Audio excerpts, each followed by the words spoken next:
Hey guys, tonight we drift into something that feels both playful and unsettling. The alien whispers of stretched time. You're not floating through a familiar dream this time.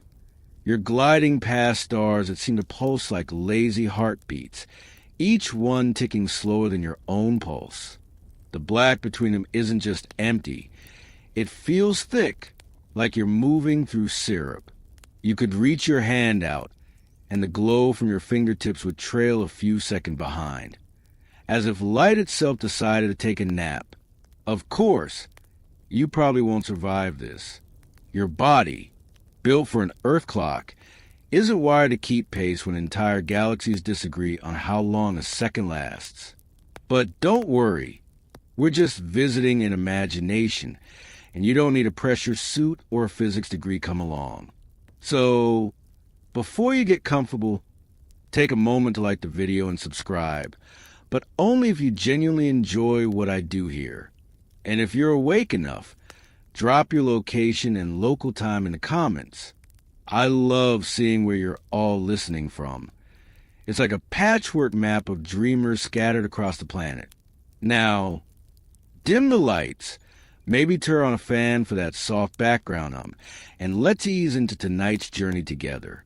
You start by imagining the way aliens might first explain time to each other, not with equations scribbled on chalkboards, but with stories.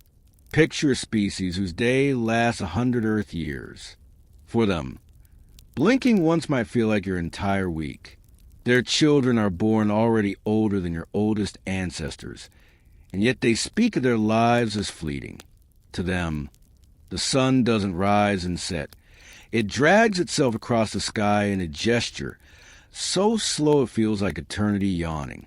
And then you meet the others, the fast ones, the ones who live their entire lives in the time it takes you to sip a glass of water. Their cities crumble to dust between your breaths. A joke you tell them may never land because they've already cycled through generations before you even pause for laughter.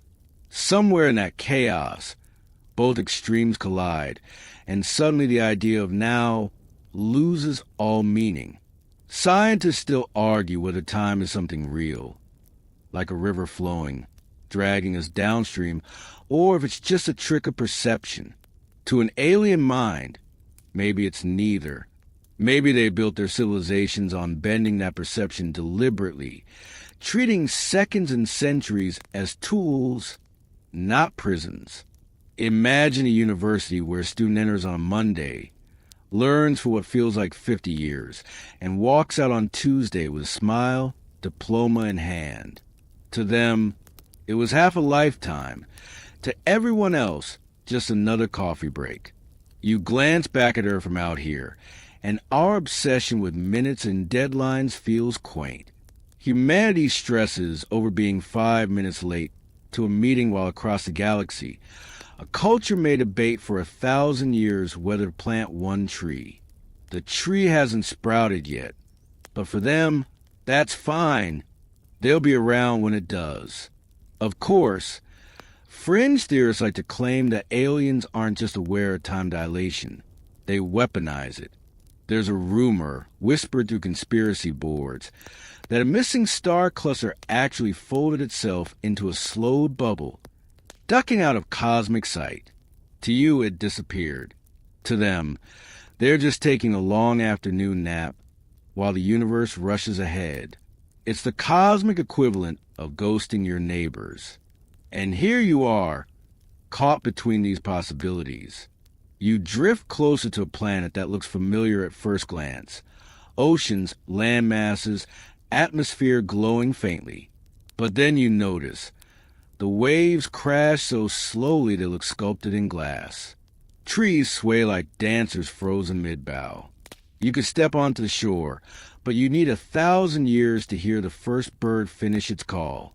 The civilization here doesn't need skyscrapers. They build their monuments out of patience. It's strange, though.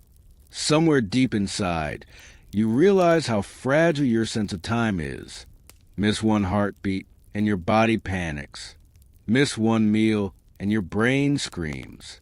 But What if you belonged to a species that never worried about hunger because it only struck once a century? Or what if you were cursed with appetites that returned every few seconds, so fast you never knew what it meant to feel full? You might laugh gently at how absurd this is. Imagine explaining to an alien, "I sleep for 8 hours, wake up cranky, complain about Mondays, and celebrate weekends." They'd stare at you with pity, or maybe with envy. Maybe they wish for lives simple enough to be divided into hours and days. Black holes, stars, wormholes. These are just the physics toys they use to decorate their calendar. For you, it's terrifying. For them, it's daily life. And tonight, you're slipping into their conversations, catching the edges of how they see you. A species obsessed with seconds, rushing toward a finish line you never stop to question. Somewhere hidden in that awareness is your first lesson of the night. Time doesn't belong to you. It doesn't even belong to your species. Out here, it belongs to whoever dares to stretch it, to twist it, to live inside its bends. You're not walking into a story about alien invasions or friendly encounters.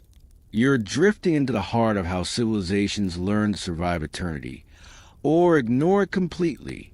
You drift further, pulled along not by rockets or engines, but by the soft persuasion of curiosity itself. Time dilation isn't an abstract here. It's a physical sensation, a tug on your bones, a warping in the corners of your mind. You feel like you're walking on a treadmill that never lets you step forward. Every blink takes longer to finish. Every breath feels like an entire paragraph instead of a word. And yet, floating beside you, alien ships streak past, elegant and bright, leaving you with a sense that their clocks don't agree with yours at all. This is relativity in action, the kind Einstein outlined with pencil and chalk.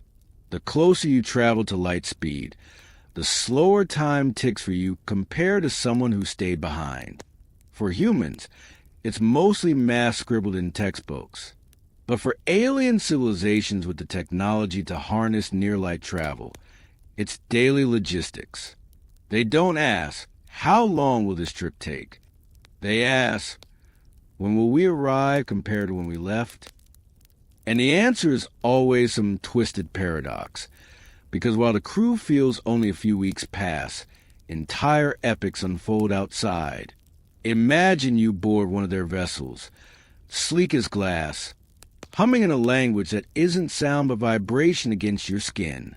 The captain greets you, gestures toward the stars, and explains the itinerary. "We'll visit a nebula. For us, 3 days. For your home planet, maybe 1,000 years.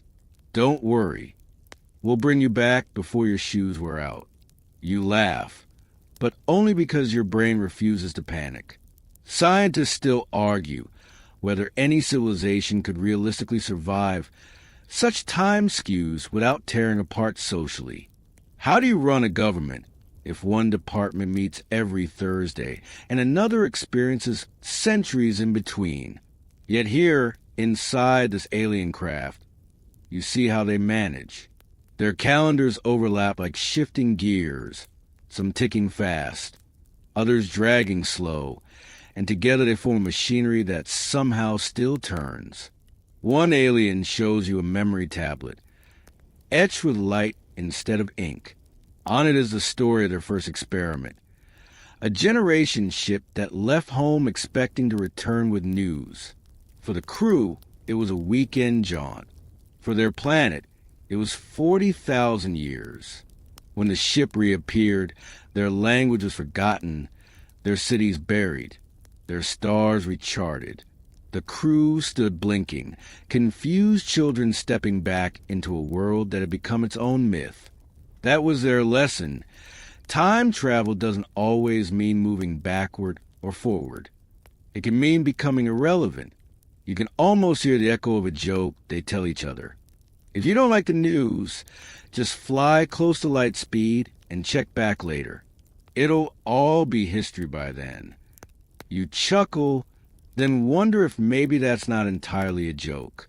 Perhaps some civilizations ride time dilation deliberately, skipping the boring stretches of history the way you might skip the slow parts of a movie. Bored of waiting for your species to invent better music? Go for a quick sprint around a galaxy and come back once the playlists improve. Of course, there's a fringe theory for this too. A small but stubborn group of human conspiracists swear that UFO sightings aren't visitors from far away. They're time tourists, zooming near light just enough that by the time they drop in, our civilization has moved forward. To us, they look strange, advanced, mysterious. To them, it's like watching the rerun of a show you grew up with. Season Earth, episode 2025. You're living in syndication without realizing it. The ship around you tilts slightly, angling toward a cluster of stars that pulse like warning lights. You realize your heartbeat has synced to the vibration of the engines, of fact surfaces. If you actually accelerated close to the speed of light, your mass would increase. Not metaphorically, literally. You'd weigh more, drag more, demand more energy to push you forward. Aliens solve this not with brute force, but with trickery, slipping sideways into physics like picking a lock rather than breaking the door. The details escape you, but the result is clear. They can ride the edge of light without burning themselves out. Looking out the viewport, you see another ship approaching from the opposite direction. But here's the strange thing. It doesn't just approach, it appears to stretch. Its front seems frozen, its back still catching up, like someone pressed pause on one half and fast forward on the other. To the crew inside, it's fine. To you, it's a cosmic rubber band. Relativity isn't just math. It's an optical illusion turned deadly serious. And you wonder, gently, what kind of humor evolves in a species that lives with this daily? Maybe they tell stories about the traveler who left for lunch and returned after their grandchildren died. Maybe their bedtime jokes are less knock-knock and more paradox. You laugh under your breath, half a yawn, because even the idea of their comedy feels exhausting. Yet despite all this bending, stretching, and breaking of seconds, you realize something comforting. No matter how distorted it gets, time still moves forward. Even if slowly for you, quickly for them, or twisted around a black hole, the arrow of time hasn't snapped. You're still drifting, still carried. And there's something strangely reassuring about knowing that whether you count in minutes or millennia, the stars still wait ahead. The ship drifts closer to a darkness, so dense it swallows starlight like crumbs. You recognize it immediately, though you've never been here before. A black hole, looming like an ancient whisper at the edge of perception. Its rim glows with a halo of tortured light, bent around in impossible loops. Out here, the alien chatter grows hushed. You're stepping into their classroom, because this is where they learn the most about time. Event horizon gossip, they call it. Not scientific symposiums. Not solemn dissertations. Just the way species trade rumors about what happens at the edge of oblivion. Imagine thousands of civilizations comparing notes like kids on a playground. If you dip a toe into horizon, does your reflection stretch forever? If you throw a clock in, does it freeze mid-tick? If your grandmother falls past the edge, is she still waving on the outside? These aren't just questions. They're bets, dares, and sometimes tragedies. The mainstream physics lesson is simple enough. From the outside, anything nearing a black hole appears to slow. A spaceship approaches, signals back home, and to you, the ship freezes in place, dangling forever at the brink. To the crew inside, though, they're fine. They fall, seconds ticking normally, until the horizon swallows them whole. Two perspectives, equally true, equally maddening. Scientists still argue whether the frozen image at the edge is real or just a projection, whether the universe is showing you a corpse or a mirage. Aliens, being less squeamish than humans, turn this paradox into sport. Some send drones into the event horizon just to watch them hang there, glittering like ornaments that never finish falling. Others send messages, knowing the signals stretch thinner and slower until they fade, as if language itself were being pulled like taffy. There are even rumors of civilizations who sent living volunteers, pilgrims who wanted to live eternally in that frozen moment, their hands forever raised in farewell. Fringe cults call them the Horizon Saints. Whether those saints exist or not is another question, but the story lingers like cosmic campfire smoke. You hover, watching one alien vessel circle the rim in daring spirals. Its lights blink at you in odd rhythms, slow, then fast, then slow again. A translation sheet appears in your mind. They're demonstrating dilation in real time. Each loop around the black hole bends their seconds more drastically. For them, hours pass. For you, mere minutes. They wave, vanish into another orbit, and reappear having written volumes of history, while your eyelids barely flickered. The strangest thing is how ordinary it feels after a while. You sit back, imagine sipping coffee, and think, sure, they're aging decades while I'm still yawning. The absurdity doesn't rattle you anymore. Instead, it makes you sleepy, the same way ocean waves lull sailors.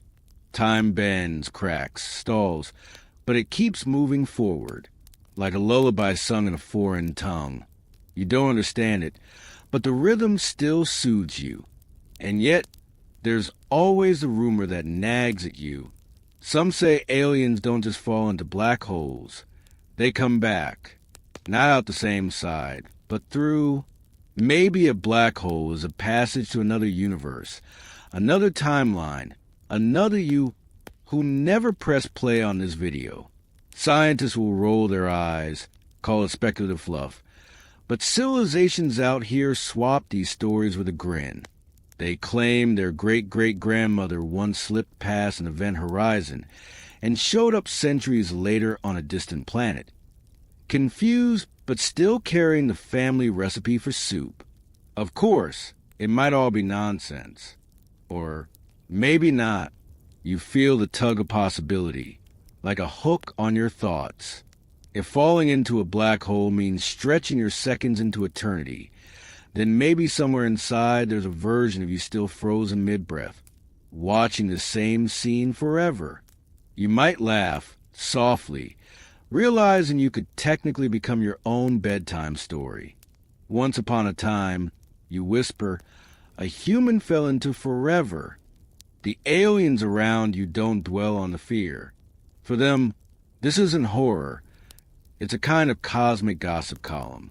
Black holes are where universes whisper secrets, and they're eager listeners. You lean closer, letting your mind stretch with a pull of the horizon, and wonder if maybe gossip is the only way to survive something so incomprehensible. Not with equations, but with stories traded like currency at the edge of nothing. And as the halo blurs, you blink and realize you've been staring at the same glowing ring for what feels like hours. Or has it only been a second? The paradox curls around you like a blanket. Out here, time is less a clock and more rumor. And tonight, you're caught inside the whisper. You drift away from the black hole's rim, though part of you swears you're still there, frozen mid-blink. That's the trick of it. Once you look too long into dilation, the echo clings to you. The aliens don't mind. They treat this lingering aftertaste like you'd treat a campfire smell on your clothes. A reminder, nothing more.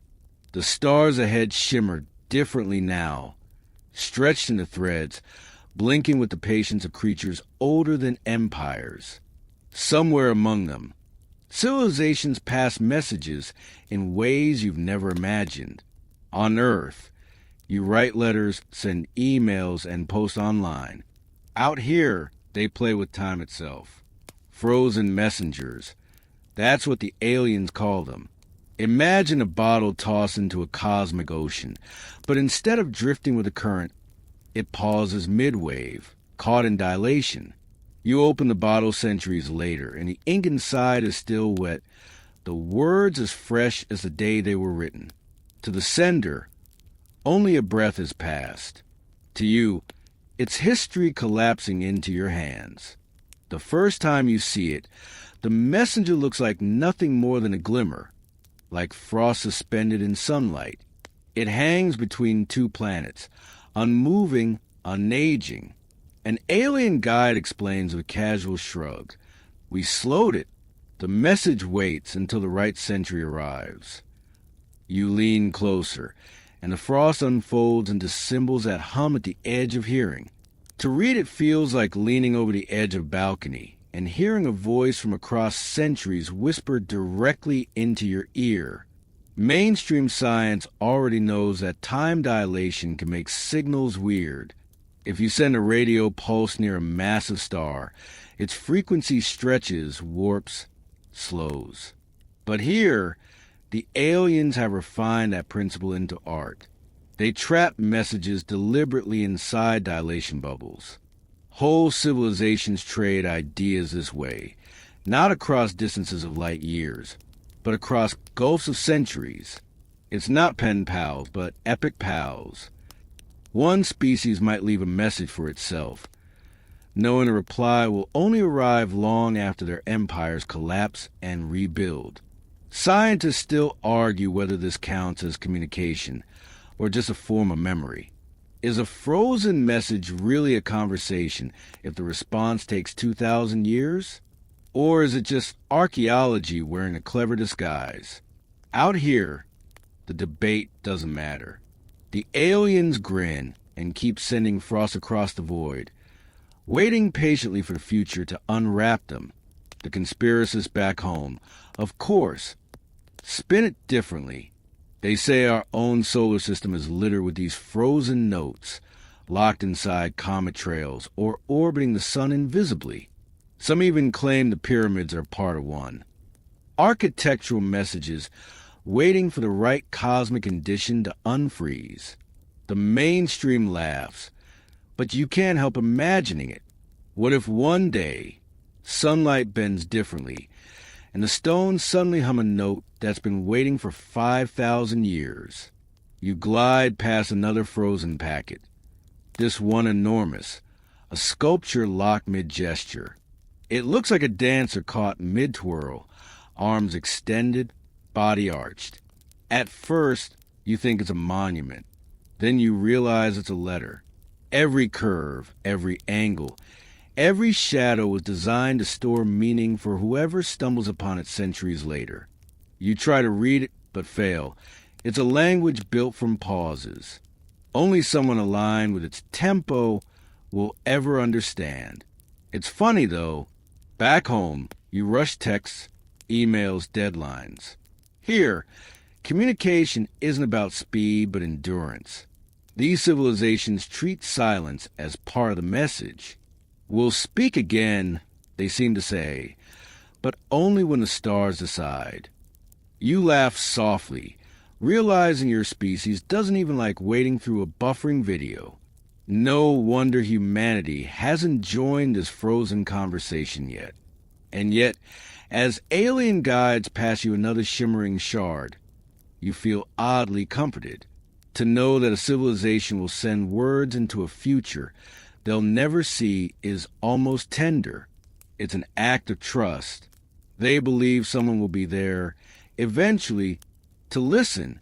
Maybe it will be you, maybe someone far after your dust, but the act itself feels like a lullaby, a voice singing to a child they'll never meet. For a moment, you imagine Earth doing the same. A bottle set adrift, carrying the sound of rain, or a recording of laughter, or maybe just the heartbeat of a newborn, a frozen messenger, waiting patiently to tell the universe, "We were here, we tried to sing." The frozen messages fade behind you, and the ship turns toward a quieter stretch of space. The stars here are dim. Their light stretched so far you almost mistake them for reflections of your own eyes. It feels slower here, as if the universe itself is nodding off. And in this drowsy corner, you meet the immortal sleepers. These aren't a single species, but a pattern. Civilizations that learned a simple truth. If you can slow time for yourself, you can outwait almost anything. Stars dying, empires crumbling, galaxies colliding. It doesn't matter, as long as you nap through it. Imagine falling asleep tonight and waking to discover not just morning, but 1,000,000 years later. The immortal sleepers do this not by accident, but by design. One alien elder greets you with a gesture that looks like folding wings. They explain that their people live only a few centuries naturally. But centuries aren't enough when you want to see how galaxies evolve. So they built chambers orbiting neutron stars, where time bends like rubber. Inside they rest, slowing their seconds so drastically that entire civilizations rise and fall while they snore peacefully. When they wake, they don't bother asking what year is. They ask how many species are still left to meet. The scientific foundation is familiar. The closer you are to a massive object, the slower time runs relative to someone farther away. Gravity grips not just matter, but seconds themselves. For Earth, it's small. A clock on a mountain ticks faster than one at sea level. For these aliens, it's everything. Their beds are carved from orbits around collapsed stars. Their lullabies sung by tidal forces. You imagine their lives. They go to sleep during one galactic era and wake up in another. Their children aren't born in nurseries, but in timelines apart, scattered like seeds across epochs. Families span eons, not generations. A grandmother might wake to meet her great-great-grandchild's descendants, shake hands, and then lie back down, satisfied that her family kept moving while she paused. Scientists still argue whether a species could remain coherent like this. Wouldn't memory itself crumble if you only lived in fragments? Wouldn't the mind break under the weight of so much absence? But here you see it done casually, almost smugly. These sleepers record their dreams and trade them like journals, stitching together continuity from fragments of slumber. To them, your idea of continuous life, birth to death in one unbroken stream, seems frantic, like sprinting through a movie without stopping to breathe. Of course, the fringe stories get stranger. Some humans whisper that our myths of gods and immortals come from brief encounters with sleepers. A ship gliding past Earth might have dropped one off, half waking, shimmering with slowed seconds. To our ancestors, they looked eternal. To themselves, they were just groggy. Maybe Zeus wasn't a thunder-throwing deity, but simply an alien trying to rub the sleep out of his eyes after a 1,000-year nap. The sleepers you see now are vast, their chambers glowing faintly like fireflies in orbit. One vessel opens for you, and inside you glimpse rows of cocoons, each holding a figure in suspension. They look serene, as though dreaming of landscapes you'll never see. You wonder if, in their slow perception, they're already awake, living entire lives in seconds, while you see only stillness. The paradox makes your head spin, and you chuckle softly. Imagine missing a call because you were asleep for 10,000,000 years. That's one excuse you can't use on Earth. You realize something else, too. The immortal sleepers aren't chasing survival. They're chasing curiosity. They won't watch the universe age like wine, sip different vintages of reality. While other civilizations worry about running out of resources or enemies, these beings have chosen patience as their weapon. They simply wait until problems dissolve into history. It's lazy, brilliant, and oddly comforting. As you drift away, one of the cocoons flickers, and you swear you hear a voice, faint, stretched, almost a sigh. Good night. You don't know if it's for you or for themselves. Either way, the sound lingers, gentle and steady, like the ticking of a cosmic clock that never runs out. You carry the echo of the sleepers with you, that soft sigh still tucked behind your ear. The ship hums onward, sliding toward a brighter sector of stars, where the silence isn't quiet at all but restless, jittering. You feel it before you see it, the hum of civilizations fighting a strange enemy. Boredom. The galactic boredom. Aliens call it, though the phrase sounds both playful and terrifying. When you mastered light-speed travel, bent seconds, and built monuments meant to last longer than suns, what's left? For some species, the answer was obvious. Bend time not to survive, but to entertain. They built loops, not elegant, efficient wormholes, but deliberately tangled spirals of time. Imagine a city designed like a board game. Citizens wake on Monday, live their lives, then realize it's Monday again. They don't care. The loop is engineered to be just different enough each round. Tiny variations, small surprises, like shuffling the same deck of cards.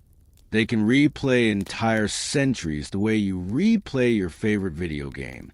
The science behind it is rooted in relativity and closed time-like curves, theoretical paths in space-time that bend back on themselves. Scientists still argue whether such loops can exist without unraveling causality completely. Will free will collapse?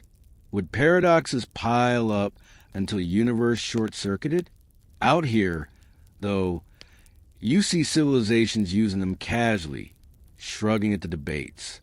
They don't see paradox as a problem. They see it as entertainment. One alien city shimmers into view, stretched across an asteroid belt. From your perspective, you watch skyscrapers rise, collapse, then rise again, over and over, always slightly different. Sometimes a tower leans, sometimes it curves. You realize the residents are playing history like jazz, improvising with time, remixing their lives in endless refrains. A guide leans toward you, whispering like they're letting you in on a secret. We grew tired of immortality, so we built rewinds. Why move forward when you can rewatch your favorite century forever? You almost laugh. It sounds ridiculous until you remember how humans binge-watch old shows even when you know every line. Maybe time loops are just a galactic version of comfort TV. There are quirks, of course. Some citizens get stuck reliving dull days. Others obsessively tweak their choices. What if I took a left instead of a right? What if I said yes instead of no? Their culture has entire professions built on crafting variations of loops, curating the best blend of familiarity and surprise. You hear them boast about the century with the best sunsets, or the loop where dessert was invented twice. And then there are the pranksters.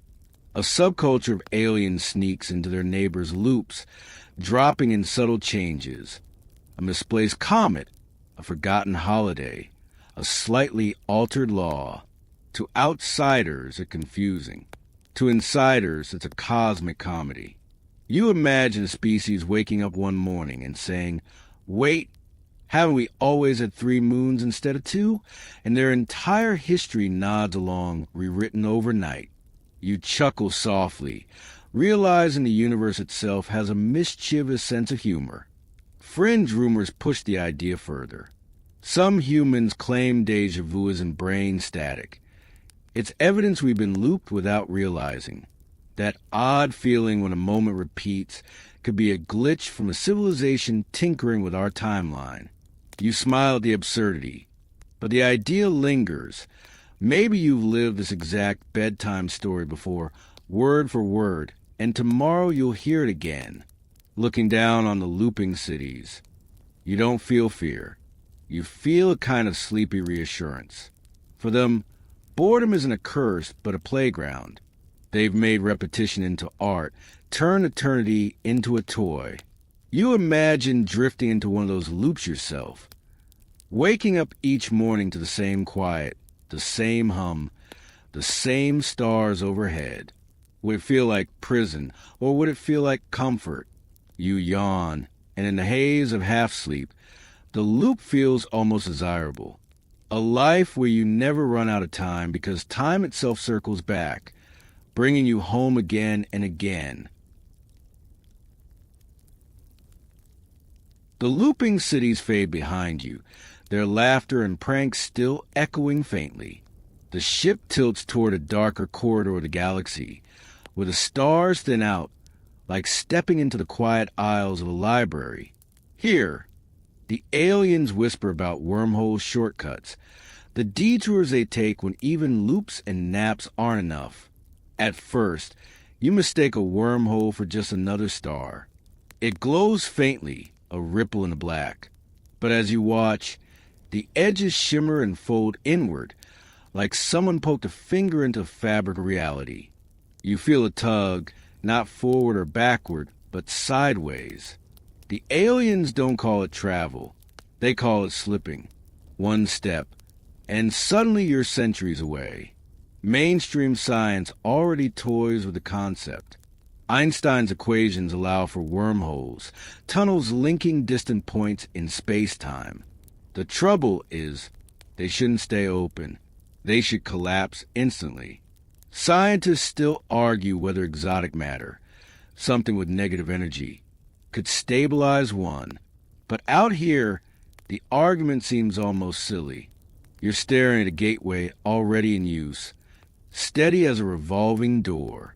The first alien vessel dives in casually, its hull bending like a reflection on water. For them, it's routine. For you, it's impossible.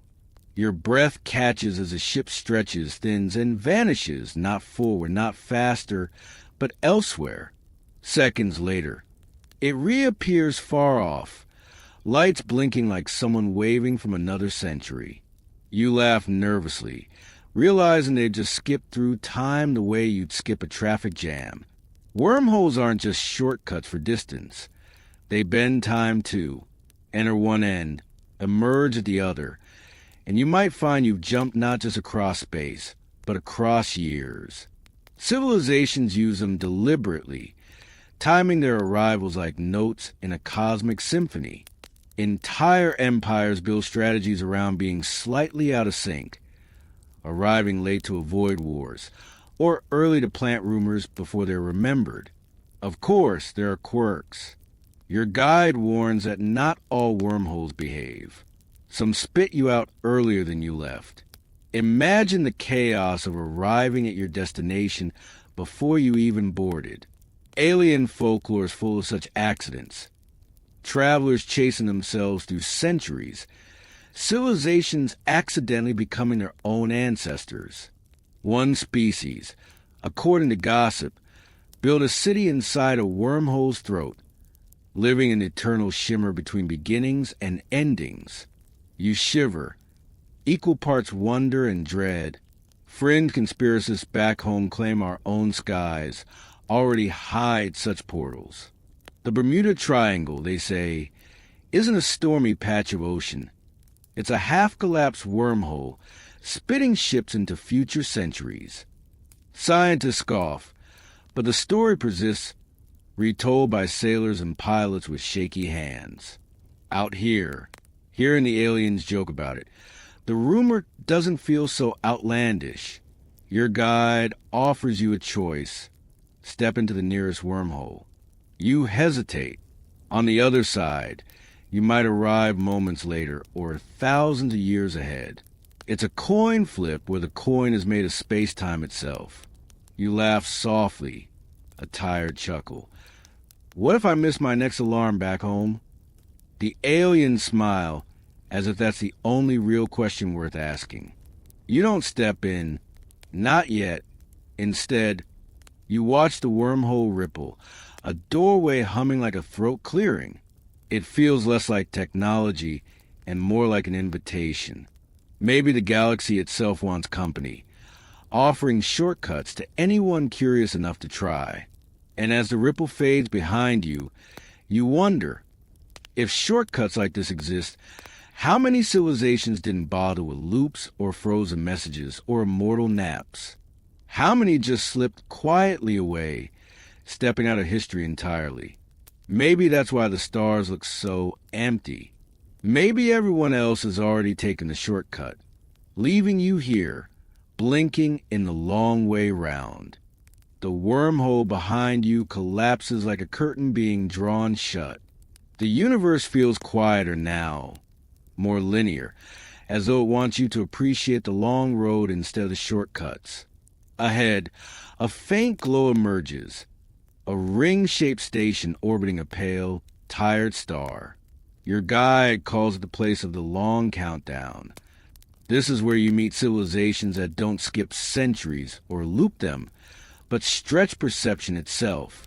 They've discovered that if you slow your sense of time enough, even fleeting empires can feel eternal. Imagine taking a single day and living it so deeply that it feels like a lifetime. That's the philosophy here. You drift through the station's corridors, where beings move slowly, deliberately. Every step seems measured in centuries. To them, a conversation is an event, a monumental commitment. A greeting takes an hour. A handshake lasts a week. Their entire culture is based on savoring seconds, turning every moment into an ocean you can swim in. Science isn't magic. It's neurology, biology, and perception. For humans, your brain stitches reality together at a certain rhythm, like frames in a film reel. Change that rhythm and reality stretches. A second can become a symphony. A heartbeat can contain a century. Scientists still argue whether the brain could survive such dilation without breaking. But here, these aliens prove it's possible. They've evolved or engineered to slow their thoughts until each one blooms like a galaxy. One elder offers you a drink. At least you think it's a drink. It glows faintly, suspended in a bowl carved from starlight. When you sip, the flavor doesn't arrive all at once. It stretches, unfolding over minutes, then hours. By the time you finish, you feel as though you've lived through an entire season of taste. The aliens smile gently, amused at your day's expression. For them, this is daily life. And yet, the long countdown isn't just about luxury. It's about survival. Civilizations facing collapse, resource shortages, wars, the inevitable decay of stars, choose to slow themselves. If the end is coming in 1,000 years, why rush? Slow perception is enough, and that 1,000 years becomes an eternity. You live fully, even as the universe burns around you. There are stories, whispered almost like lullabies, of planets whose suns were about to die. Instead of fleeing, the inhabitants slowed their thoughts, stretching their last years into millennia of lived experience. From the outside, the planet winked out. From the inside, they savored every last drop of light until the darkness finally came.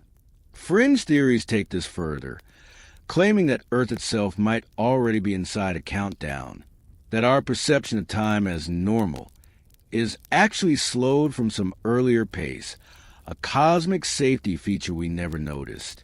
Deja vu, some say, is just a moment slipping back into its original rhythm. It's the kind of idea that makes you laugh nervously, then stare at your watch, wondering if it ticked differently a second ago.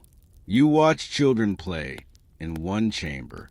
They toss glowing orbs back and forth, but to your eyes, the orbs move like glaciers. You realize the kids are laughing, though the sound is drawn out into a cosmic hum, like whales singing. For them, the game is fast, thrilling. For you, it's an opera motion. You smile, oddly comforted. Even slowed to eternity, children still find ways to play. As you leave, an inscription glows on the wall. Life is not short. Perception is. The words ripple like liquid, sinking into your mind. You chuckle softly, sleepy at the thought. Maybe you don't need wormholes or immortal cocoons to cheat time. Maybe you just need to live slower, to stretch each second until it becomes infinite. The long countdown fade behind you, but its lesson lingers like the aftertaste of that glowing drink. Time isn't always about clocks or stars. It's about how deeply you decide to notice it. You leave the long countdown behind, still feeling the stretched aftertaste of time on your tongue, and drift into a region that seems oddly playful. If the last station was about patience, this one is about mischief. The locals call it the realm of paradox pranks. Here, entire species thrive on exploiting the quirks of time dilation not for survival, but for comedy, sabotage, or sometimes just boredom. Imagine practical jokers with access to relativistic speed and wormholes. It's like giving a teenager the keys to reality and saying, "Don't break anything." Naturally, they break everything. The first prank you witness is subtle. A starship zooms past at near light speed, broadcasting a message to its slower-moving neighbors. "Dinner tonight at 8, it says. But by the time the neighbors decode it, centuries have passed. The dinner invitation is now an archaeological discovery. The hosts are long gone, their tables set in dust. You can almost hear the cosmic chuckle echo across space. On another world, prankster aliens exploit time gaps to trick their rivals. They'll vanish into near-light travel, disappear for 1,000 years of galactic politics, then reappear claiming only a week has passed. It's the ultimate "sorry, I missed your call" excuse. The rival civilization, now exhausted by millennia bureaucracy, has no choice but to laugh or rage, while the pranksters grin sheepishly, sipping alien cocktails like nothing happened. Scientists still argue whether such tricks could ever work in practice. Could you truly weaponize time dilation as a form of deception? Or would relativity's math always catch up with you, like an annoyed teacher confiscating your toy? Either way, the stories keep spreading, like campfire tales for civilizations who secretly enjoy imagining their neighbors tripping over temporal banana peels. The fringe lore here is even stranger. Some claim that mischievous alien races deliberately plant paradoxes into human history. UFO sightings, lost civilizations, even Mandela effect memories. They're just cosmic pranks designed to keep us scratching our heads. Let's make them think Berenstain was once Berenstein, when aliens supposedly giggled, and watched their forms melt down. Whether you believe it or not, you can't deny the universe sometimes feels like it's laughing at you. You wander into a chamber filled with mirrors, each one reflecting not just your face, but versions of you at different ages. Child, elder, versions that haven't even happened yet. The locals call this their comedy hall. They gather here to tell jokes to their younger selves or mock their future mistakes. You catch your older reflection rolling its eyes at you, which is either terrifying or hilarious, depending on how much sleep you've had. The science anchor here is simple but profound. Light itself carries time. A beam from a distant star may take millions of years to reach you, showing you the past while you stand in the present. To pranksters, that's a stage. They'll flash signals knowing the audience won't see the punchline for eons. Imagine telling a joke today that someone laughs at in the year 5000. That's dedication or madness. One prankster offers to demonstrate. They hand you a stone marked with glowing glyphs and toss it into a slow time bubble. You watch as it takes hours to fall a few centimeters, trapped in syrupy dilation.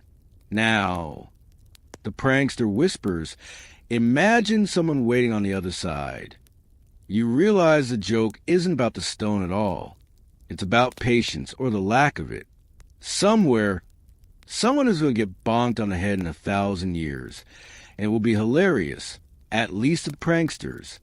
As you drift out of this chaotic playground, you can't help but smirk. Maybe the universe isn't always solemn equations and grand collapses. Maybe it also has a sense of humor. Or maybe humor is just what happens when sentient beings get bored with eternity and decide to mess with each other's clocks. You feel lighter leaving this place, like laughter itself has bent time, making the long journey a little shorter. Somewhere, the pranksters are still laughing, waiting for their cosmic punchlines to land. The laughter fades into a softer hum as you drift onward, and you notice your pulse syncing with the rhythm of the stars. For the first time in this long cosmic walk, you become aware how strange your own heartbeat feels against the infinite quiet. Welcome to the domain of dreaming in dilated seconds, a place where the mind itself stretches across centuries inside the blink of an eye. Here, alien civilizations no longer use ships or monuments to bend time. They bend their own consciousness instead. Picture this. A single second passes in the outside universe, but within an alien's mind, entire civilizations rise and fall. They sip tea that lasts for millennia, hold conversations where pauses stretch longer than human empires, and live dreams that feel more permanent than waking life. You wander through a vast chamber where translucent cocoons dangle like stars caught in spider silk. Inside each cocoon lies a sleeper, aliens suspended in dilation states. Their bodies are still, but you sense movement in their minds. Whole landscapes, bustling with dream logic, where oceans pour upward and suns fold like origami. You lean closer to one cocoon and almost get pulled in, feeling a tug like a heavy eyelid begging you to nap. The scientific anchor here is grounded in relativity. Time slows as you approach light speed, and it slows near immense gravity. Now imagine applying that same principle to the brain itself. Neural firing stretched and staggered, perception altered until an instant became infinity. It sounds impossible, but then again, so did flight to a caveman staring at a bird. Scientists still argue whether consciousness could survive that kind of manipulation, or whether the mind would simply unravel like tangled film. The fringe theories here are still strange. Some alien philosophers claim the entire universe is just one long dilated second in the dream of a greater being. According to them, your life, every choice, every paradox you've stumbled across, just a single flicker in the mind of something sleeping beyond the stars. You wonder briefly if that something ever snores. In one hall, dream scholars invite you to lie down on a floating slab. You hesitate, but curiosity always wins, so you sink into it. Instantly, the air thickens. The sound of your breath becomes a mountain wind.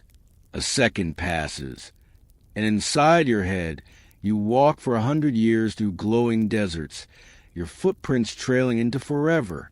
You meet strangers who feel like family, cities that crumble and rebuild, and when you finally blink, you've aged nothing at all. The pranksters from Section 9 would love this place. You think. Imagine setting up a punchline that takes 5 centuries inside a dream to land. You notice some civilizations use this dilation not for play, but for survival. When a supernova threatens, they retreat into dream time, stretching the chaos of one instant into an eternity, where they can calmly debate their next move. Others use it for art, sculpting symphonies that unfold over geological epochs, melodies no undilated ear can endure. It makes you wonder what Mozart would have done if given not just decades, but millions of dream years. Maybe more operas, maybe just more coffee. But there's a shadow to all this wonder. In a corner of the chamber, You glimpse cocoons where dreamers never woke. Their minds drifted too far into their invented centuries, forgetting the difference between illusion and reality. A caution whispered through the cosmos. If time inside becomes too rich, why would you ever return to the harsher seconds outside? As you drift on, you feel a strange warmth in your chest. Maybe you've been touched by dilation, or maybe it's just the comfort of knowing even a fleeting moment can be stretched into a lifetime if you lean into it deeply enough. That's the paradox here. A second can hold forever, and forever can feel like a second, depending on how you dream. And with that, the cocoon lights fade behind you, their occupants still drifting in centuries of sleep while only heartbeats pass. The cocoons dissolve into shadow behind you, and soon you're drifting into a marketplace that doesn't seem bound by walls, gravity, or even sanity. Glowing stalls float in a void, tethered by strands of light. Alien voices murmur in tones too slow or too fast for human ears, and strange objects hover in the air like soap bubbles that refuse to pop. At first you think they're trinkets, shiny orbs, humming crystals, but then you realize you're surrounded by memories. Welcome to the dominion of the memory traders. Here, civilizations trade recollections like humans trade currency. You glance into a bubble and see 1,000-year sunset on a forgotten world. The sky dripping gold across mountains carved by seas long vanished. Another bubble shimmers with the first laughter of a species that had only just evolved vocal cords. You brush one with your fingertip and feel an entire childhood flood into your chest. Alien toys, alien lullabies, alien heartbreak, when a favorite one was lost under a glowing red moon. You stagger back, breath caught, because the memory wasn't yours, yet it felt more vivid than your own. The science anchor here is familiar. Memory isn't a fixed thing. Neuroscience reminds us that every time you recall an event, you're not retrieving it like a file. You're rewriting it, like scribbling over the same page. Scientists still argue whether a perfect memory could ever exist or whether it would drive us insane. After all, forgetting is a feature, not a flaw. Yet here, these aliens have found ways to crystallize memory itself, bottling it so it can be passed around like coins. The quirky fringe lore spins out of control quickly. Some claim the most valuable memories aren't of joy or triumph, but of mistakes, because only in pain do civilizations truly learn. A conspiratorial whisper insists there's a black market trade in false memories, sold to unwary travelers who wake believing they were kings, warriors, or prophets. You wonder how many of the aliens wandering past you right now are walking around with lives they never actually lived. You wander deeper, and a stall keeper waves you over. Their body flickers like static, but their eyes remain fixed. Without speaking, they offer you a memory orb. Inside, you glimpse yourself, yes you, standing on Earth under a familiar sky, laughing at something long forgotten. The detail is impossibly accurate. Did they steal this from your mind, or is it bait? The trader gestures for you to offer something in return. You check your pockets, realize all you have is lint and sarcasm, and shake your head. The trader hisses softly, and the orb drifts away. The humor isn't lost on you. Somewhere out there, aliens might be swapping your most embarrassing memories like baseball cards. Imagine some ancient being reliving the time you tripped in public or sent that text to the wrong person. Entire civilizations could be giggling over your missteps. Great. Immortality at last, but only in the blooper reel section of the universe. But not all trading is lighthearted.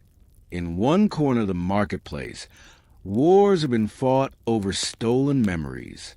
Entire lineages erased when their histories were bottled and sold. You stumble past an auction where bidders compete for the last sunrise of a dead world. The winning bidder cradles it like a newborn. Others use memory trading for diplomacy. Instead of treaties, alien leaders exchange raw experiences. Feel what it's like to starve, to thrive, to fear, to love. It's hard to wage war when you experience your enemy's grief firsthand. Of course, some skeptics argue that empathy doesn't last, that even the most powerful borrowed memory fades like perfume after a storm. And so the cycle of trading never ends. You float past the stalls, wondering what you'd give up if asked. A childhood snow day? Your first kiss? The bittersweet moment you realize time moves forward no matter how tightly you try to hold it? Maybe memories are all you ever really own, and here, they're nothing more than pocket change. As the marketplace fades, a final whisper brushes your mind. Not spoken but felt. What you remember is who you are. What you sell is who you were. The words linger as you drift onward, your own memories suddenly heavy, as if they, too, want to be weighed and measured.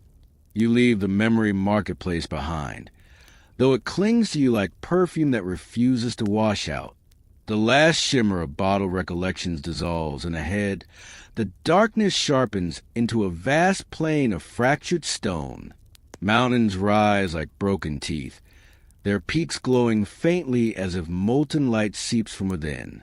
You're standing, or maybe floating, at the ruins of collapsed futures, the scarred archive of timelines that once might have been. The place is eerily quiet, but not dead. Shadows shift in impossible directions, as if the ruins remember futures that never occurred and are still trying to act them out. Every step you take echoes twice.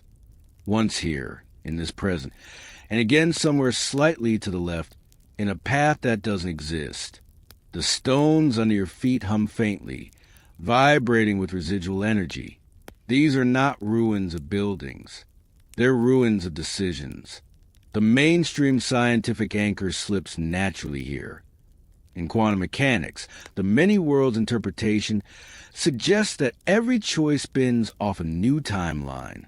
In one, you took that job. In another, you didn't. In one, humanity colonized Mars. In another, it never left Africa. Scientists still argue whether this branching is real or just a convenient way to make math less terrifying. But if the many worlds are real, then here you are, wandering to the debris field of futures that didn't quite stick. And the fringe tidbit? Alien scholars whisper that these ruins are littered across the universe, like cosmic junkyards. Entire civilizations collapse not because of war or famine, but because their future options literally ran out. They built too many paradoxes into their choices, and eventually, their timeline crumpled under the weight of contradictions. You don't just run out of resources. You run out of tomorrows. You crouch beside a glowing fracture in the stone, peer into it, and nearly lose your balance. Inside the crack, you see a younger version of yourself, walking down a street you know you've never set foot on. You watch them pause, hesitate, then vanish. That wasn't memory. It was an alternate possibility, collapsed into rubble. You pull back, chest tight. The ruins aren't empty. Alien pilgrims wander here, wrapped in ragged cloaks, pressing their hands to fractured stones. They aren't mourning the dead. They're mourning what could have been. Some kneel before glowing fissures, whispering apologies to the futures they never managed to live. Others laugh bitterly, replaying their mistakes over and over, because at least here they can see the proof. It wasn't just them. The universe itself canceled their options. One alien approaches you, their body translucent like melted glass. They point at a collapsed arch of light and murmur something low. Though you don't understand the words, the meaning slides into your mind. Asterisk, this was the doorway to peace. We never walked through it. Asterisk, you glance up at the arch, feel the weight of 1,000,000,000,000 lost chances, and understand why their voice cracks. The humor drifts in, dark but necessary. Imagine explaining this to your high school self. Oh, hey, one day you'll wander through ruins of all the futures you didn't get. Yeah, it's tourist-friendly, bring snacks. You shake your head. Somewhere out there's probably a souvenir stand selling "I visited the end of all my possibilities" t-shirts. You wander further. Some ruins feel oddly familiar, as if part of Earth's future are buried here too. A shattered tower labeled with words you almost recognize. A broken bridge stretched halfway across a gulf, crumbled before anyone crossed it. You get the sinking suspicion you're seeing the bones of possible human civilizations, paths where humanity solved climate change or didn't, or tore itself apart before inventing streaming services. All of them lie in silence now, cracked open like eggshells. Scientists argue about fate. Is there one fixed future or many? The ruins answer with a shrug. Futures exist, but they're fragile, and sometimes they just don't make it. And if aliens know this, no wonder they obsess over paradoxes. Time isn't infinite. It's breakable, disposable, like pottery dropped in a marketplace. The quirky theory resurfaces. Some pilgrims don't come to mourn. They come to scavenge. Collapsed futures leave behind fragments of knowledge, technologies that never had time to be invented, philosophies that never had time to grow. You imagine some smug alien showing off a gadget they looted from a timeline that collapsed before the patent was filed. Cosmic antique shopping. Except, of course, with the mild risk of unraveling your brain. You touch one last stone before leaving. It feels warm, familiar, for a moment. You see a version of Earth where humanity built cities in orbit, shimmering wheels around the planet like jewelry. You almost reach in, almost try to pull that future toward you, but it fades, brittle and gone. The ruins exhale around you, stone sighing as if remembering too much. You step away, the weight of all your unlived possibilities clinging like ash. Ahead, the plane begins to slope downward into a valley that glows faintly with liquid light, and you feel it pulling you forward, as though the next collapse possibility is yours to witness. The valley yawns open before you, its slopes carved with patterns that glow and ripple like liquid equations. Streams of light pour downward, pooling in a basin, so wide it feels like you're staring into the pupil of some colossal eye. This is no ordinary valley. This is a paradox engine, a place where alien civilizations once tried to build machinery capable of harnessing time itself, and discovered, predictably, that time doesn't like to be harnessed. You step carefully, though careful feels laughable when the ground beneath you rearranges with every move. One moment it's stone, the next it's glass, the next it's liquid that somehow holds your weight. The valley is alive with contradictions. A sound echoes a few seconds before you make it. Shadows fall in directions that have no light source. You laugh quietly. It's unsettling, but at least it's honest.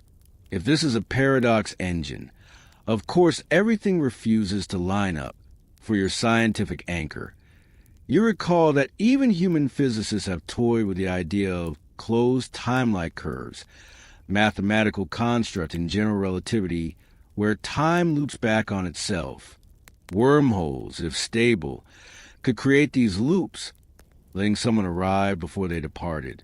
Scientists still argue whether that's physically possible or just a fun headache to put in textbooks. The paradox engine looks like someone tried to make one anyway, and the universe had a nervous breakdown in response. Fringe lore says alien engineers did more than try. They succeeded, briefly.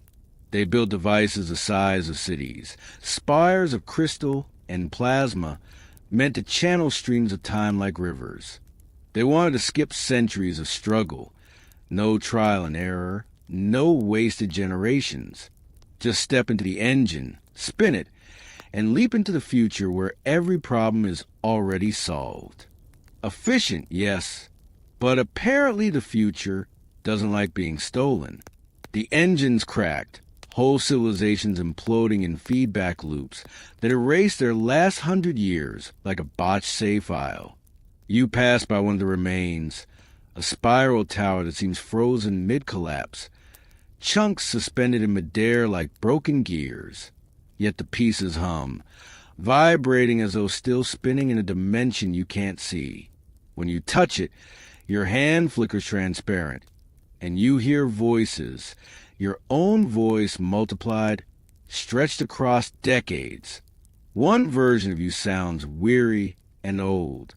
Another is laughing at a joke you don't understand yet. You yank your hand back. Maybe don't touch strange alien machinery designed to weaponize causality. Pilgrims linger here too, though fewer. Some kneel at fractured machines, convinced they still hum with the wisdom of futures never lived. Others experiment, daring to put objects inside the cracks. A pebble tosses and vanishes, only to clatter onto the ground 5 minutes earlier when you weren't watching. One pranks her alien tosses in their shoe, then grins as it falls from the sky directly onto your head a moment later. You glare. They shrug. Apparently time is a joke to them, but the joke cuts both ways. Imagine someone accidentally dropping into their home planet. What happens then? Do you end up with a version of the planet that arrived before it existed? Cosmic eviction notice, courtesy of the Paradox engine. And of course, the open debate never stops. If paradoxes can exist, why hasn't the universe collapsed under the weight of people stepping on butterflies in the past?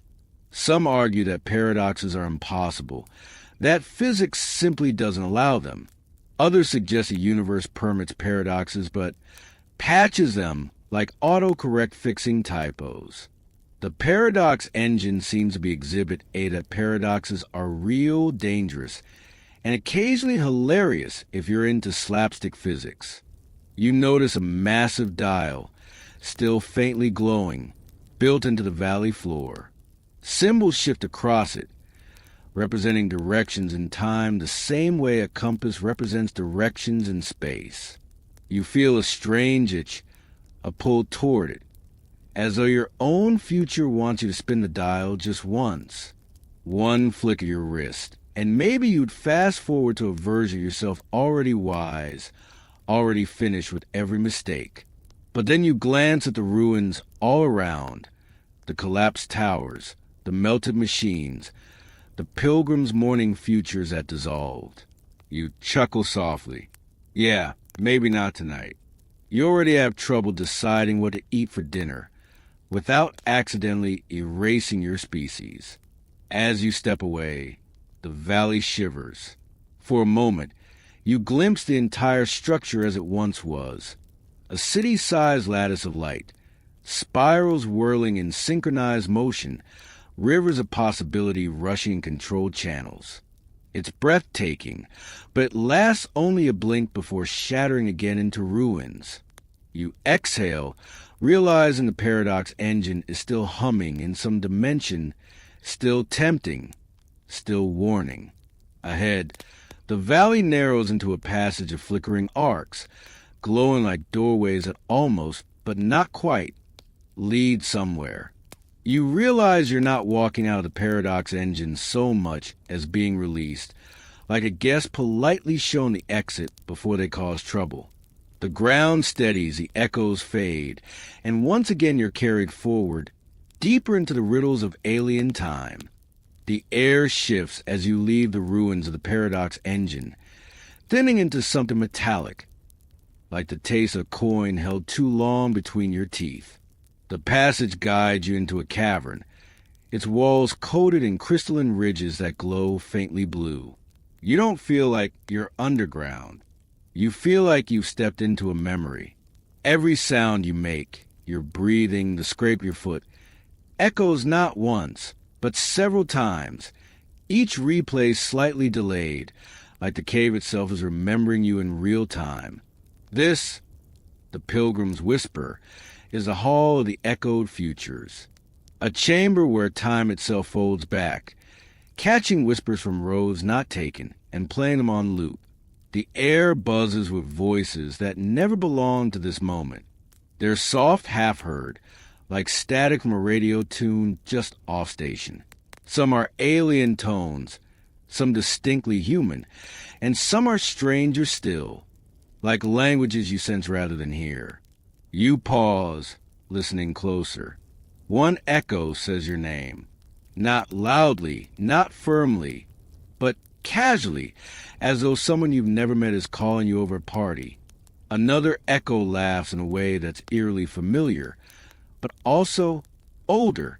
You smirk nervously. If this place records futures, it seems to have a whole playlist of you. The scientific anchor here is simple enough. Quantum mechanics suggests multiple possibilities can exist until observed.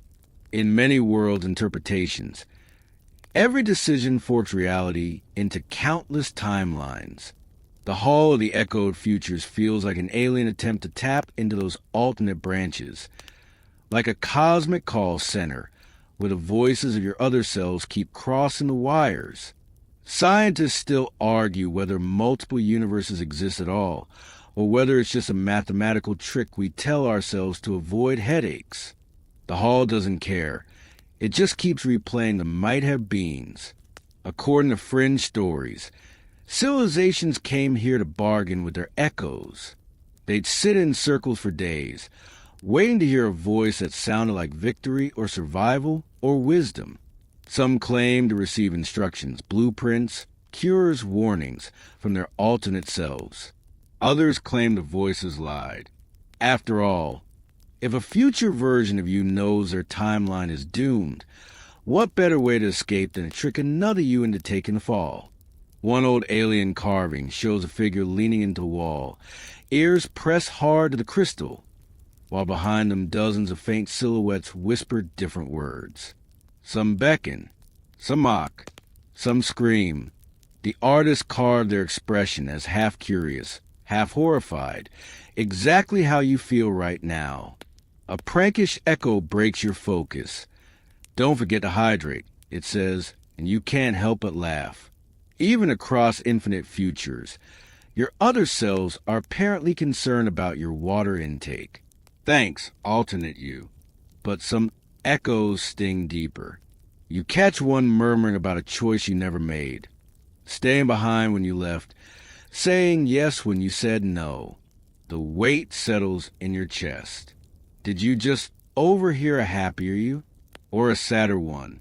Scientists still argue whether comparing your path to countless unseen ones is enlightening or just torment. You suspect the latter.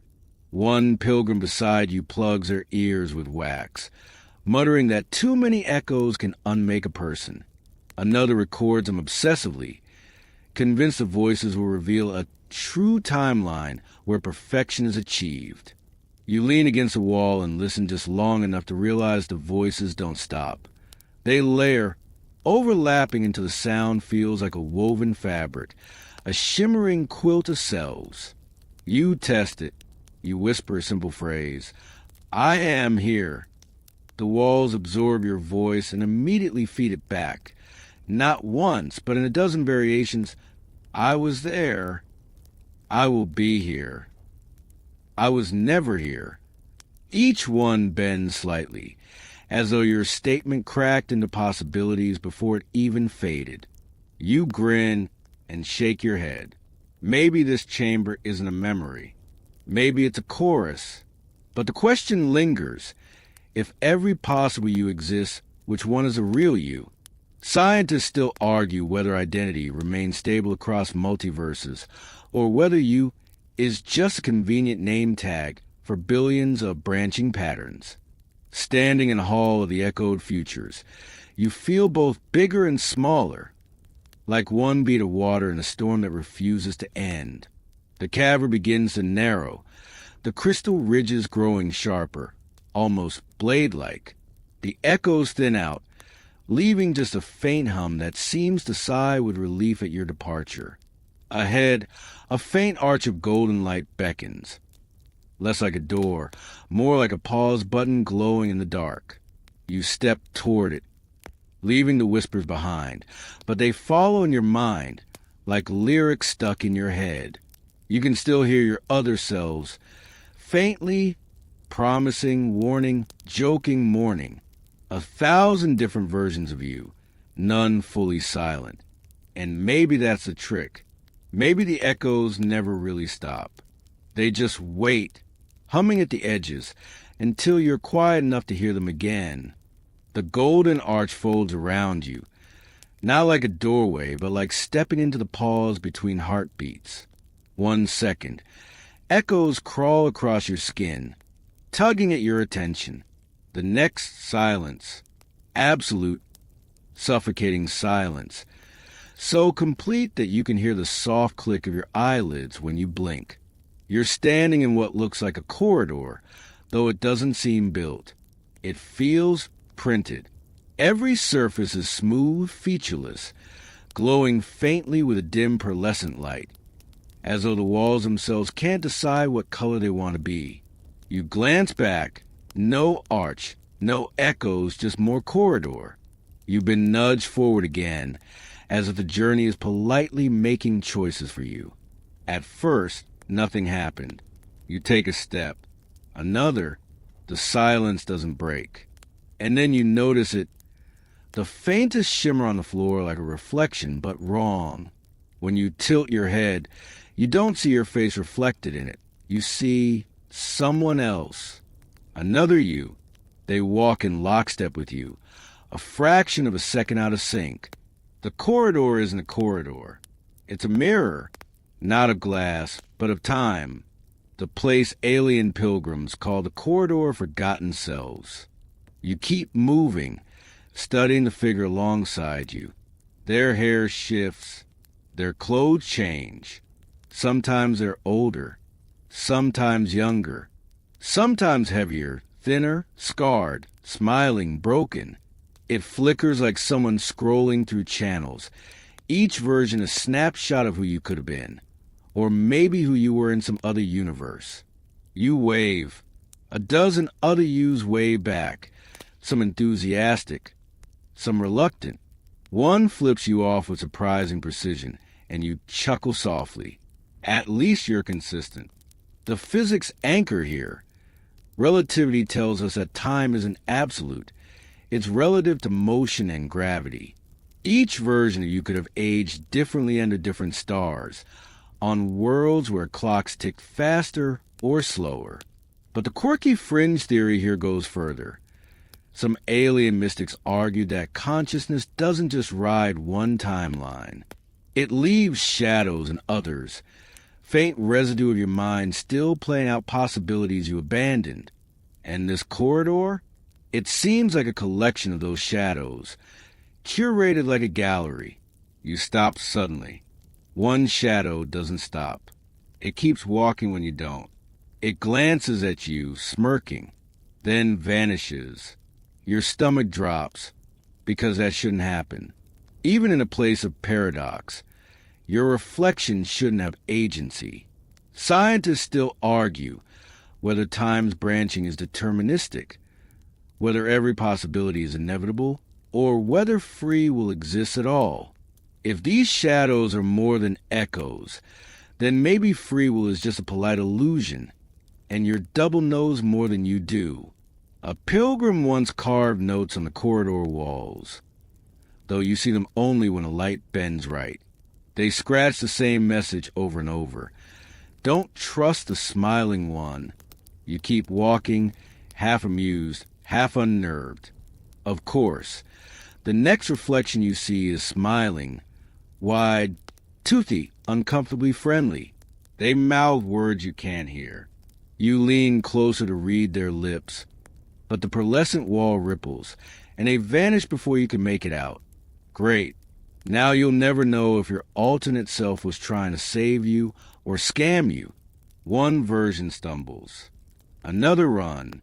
Another kneels and refuses to move. You see a shadow of yourself in a spacesuit patched with tape. Helmet cracked but not broken. Another in regal robes, sitting on a throne carved from asteroid rock. You can't help but laugh when you see one version of you juggling glowing spheres like a carnival performer. Really? Out of all universes, there's a juggling timeline? Comforting in a strange way. Then the corridor widens, and for the first time you see dozens of you walking alongside you, like passengers on a parallel highway. They keep pace, heads tilted toward you, expressions unreadable. Some look tired, some look furious, some look relieved. You have the strange urge to apologize to them all for what you're not sure, maybe just for being the you who got stuck with this particular road. Here's the cosmic joke.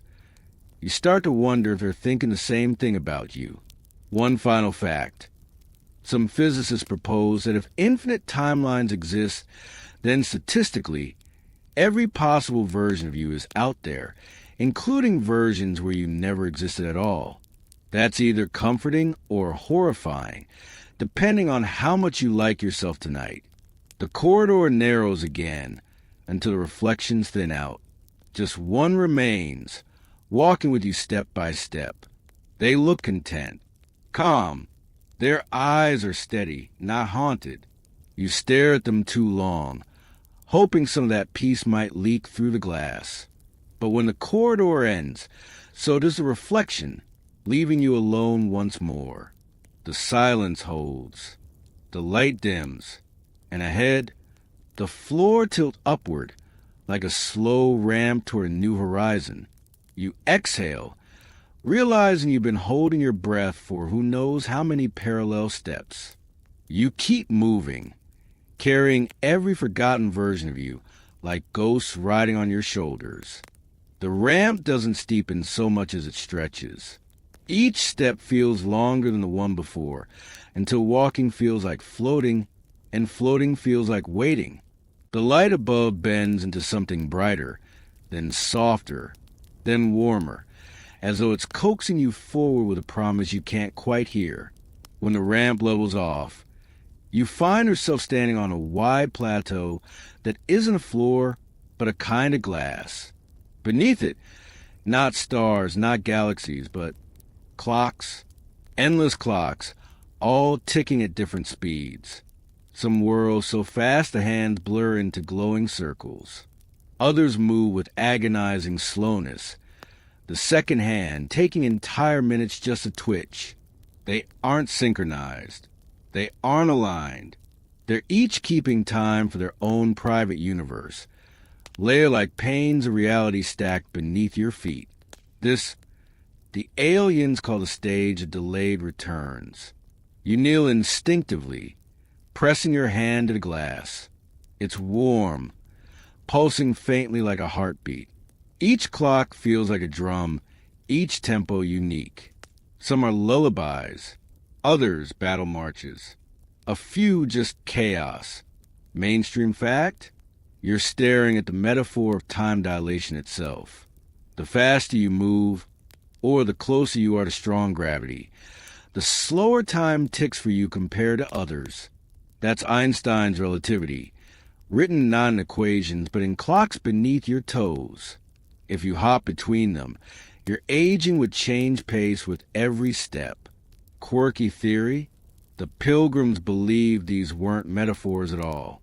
They claimed the stage displayed the actual timing of civilizations scattered across the cosmos, a kind of cosmic scoreboard.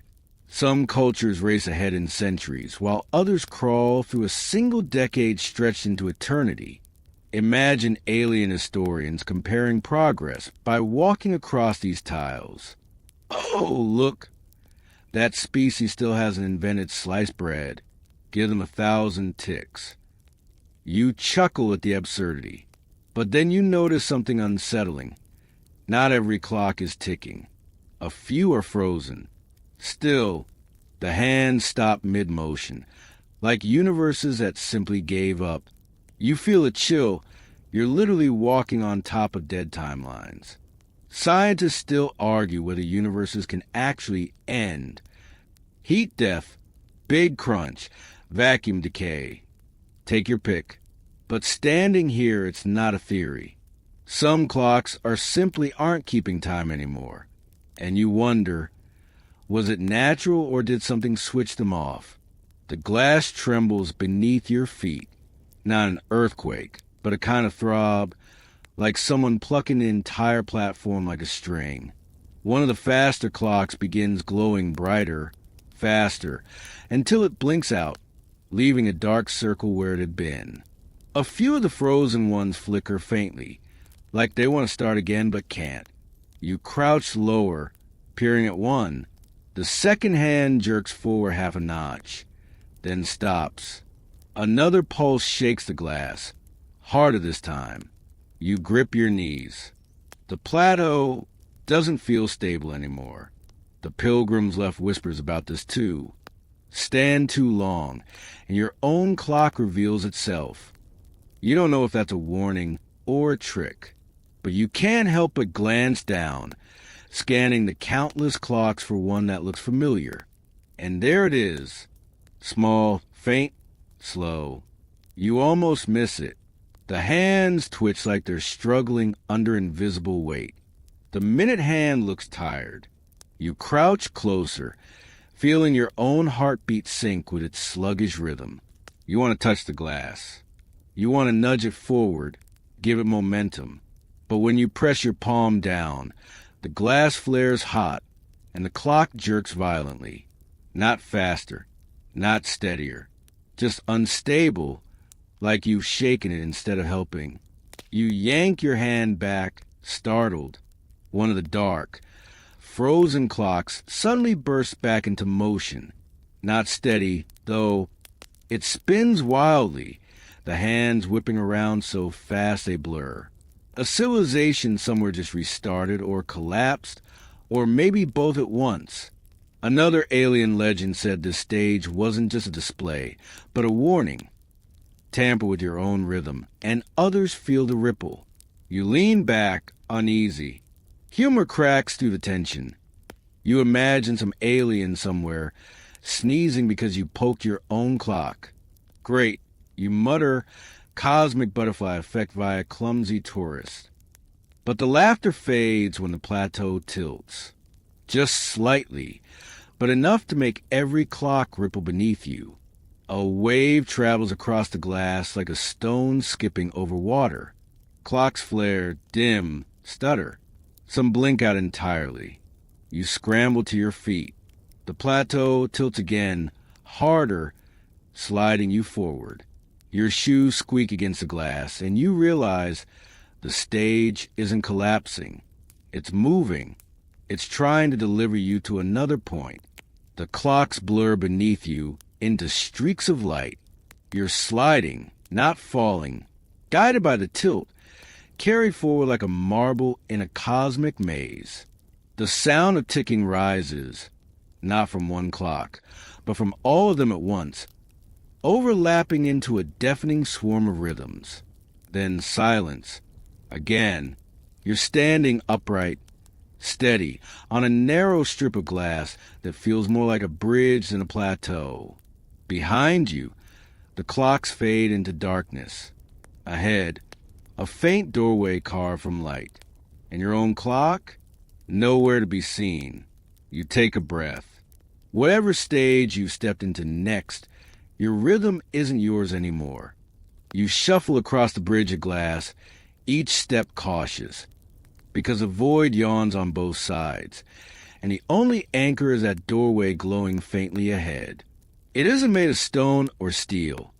It's pure outline, like someone traced a rectangle into the dark with a finger dipped in starlight. When you step through, the world shifts instantly. No ramp, no glass, no clocks. Just a dome so vast you can't see its edges. Walls covered in inscriptions that aren't written with ink, but with the movement of light itself. Streaks arc across the surface. weaving patterns that change before you can memorize them. The Pilgrims called this chamber the memory spiral. Here, time wasn't displayed as ticking clocks, but as stories, replaying themselves in endless motion. The streaks of light are whole civilizations, curling in spirals that rise like smoke, then unravel, then coil again. From your vantage point, you see strands overlapping, tangling, separating. It looks less like history and more like hair brushed by an unseen hand. Rearranged again and again. Mainstream fact? Time isn't always linear. Einstein called it space-time, a four-dimensional fabric. In theory, the past, present, and future coexist in one block universe. You're just walking along a slice of it, like paging through a cosmic flipbook. To you, it feels like motion. To the universe, it's all one completed painting. Fringe tidbit? Some alien scribes claimed the spiral wasn't just representation, it was editable. If you trace your finger along one of the light strands, you could nudge history into a slightly different curve, not erasing it, but fracturing it into multiple variations. You create a parallel coil, subtle or drastic, depending on your touch. Imagine rewriting your childhood because you sneezed at the wrong moment on an alien staircase. You run your hand close to one of the glowing spirals, but don't touch. The air buzzes warm. Your shadow glides across the pattern, and for half a second, one coil flickers into a different shade. Not broken, just altered. Scientists still argue whether free will even exist in a block universe. If everything's already written, then choice is illusion. But staring at the coils, you can't help but wonder. Maybe the writing's finished, but editable margins are left behind. Scribbles aloud. The spiral walls begin to hum. The strands of light thicken, as though swelling with energy, then thin, then swell again. The entire dome pulses like a heartbeat. You step forward hypnotized and see something unexpected. One coil loops directly toward you, as though trying to intersect. You freeze. The coil snaps close, brushing across your sleeve. For a fraction of a second, you're not standing in the dome anymore. You're 6 years old, clutching a balloon in a crowded market, watching it slip from your hand. The balloon floats away, your younger self crying, strangers smiling kindly but not helping. Then you're back in the dome, hands still half raised. The coil glimmers faintly, and you realize it just showed you one of your memories. A trivial one, yet sharp as a blade. And it wasn't nostalgia. It felt like the memory had happened now. Not then. You step back, shaken. The coil retracts, curling back into the wall. Another strand flickers near your feet, this one humming lower. Against your better judgment, you lean closer. It shows not your past, but a version of your future, an older you, gray at the temples, sitting alone on a bench, staring at nothing. The image is faint, uncertain, as though waiting to be confirmed. You whisper, "That can't be set in stone." The spiral hums like it disagrees. A half-laugh escapes you, though it's more nervous than funny. Great. Space just spoiled my own ending. Thanks for the trailer. But the dome isn't done. The coils all around you flare brighter, overlapping faster. History's futures, rewrites, all tangled. The hum grows deafening. You stagger back, hands over your ears. Yet you feel something pressing into your chest, as if the spirals aren't content showing. They want you to participate. You remember the Pilgrim's warning. Touch the wrong strand, and you'll leave its curve. A coil dips low, brushing your fingertips. Without meaning to, you swipe across it, a gesture as careless as brushing hair from your eyes. The strand splits instantly. One curve continues as it was. The other shoots off, glowing brighter, fresher. The dome shudders, walls echoing like chimes. You just made a branch. Your knees wobble. Somewhere out there, another you now exists living inside that fork. You can't see them, but you feel them like a twin heartbeat pulsing faintly behind your ribs. You shake your head. This is too much, you mutter, but the dome doesn't let you pause. The spirals accelerate, thousands of lives streaming by, intersecting, colliding, parting. Too many to track. Some are alien histories. Cities of crystal, wars fought with silence, love stories written in the geometry of moons. Others are yours, or almost yours. A birthday you don't remember celebrating. A conversation with a friend you don't recall ever having. Futures where you succeed, futures where you fail. You close your eyes, dizzy. The hum softens, but it doesn't vanish. Behind your lids, you see the coils still, now thin, now delicate, brushing your awareness like cobwebs. One whisper pushes through. Every branch is you. Every branch waits. You whisper back, but I can only walk one. The dome goes still. The spirals dim, curling inward until they collapse into a single thread leading forward, like a neon rope laid at your feet, urging you onward. You take a breath and follow, because what else is there? The path curves gently, leading you toward another arch of light forming in the far wall. Behind you, the dome quiets. The spirals withdraw, leaving the chamber bare. As you step through the arch, the last strand brushes your heel. You don't see what it does.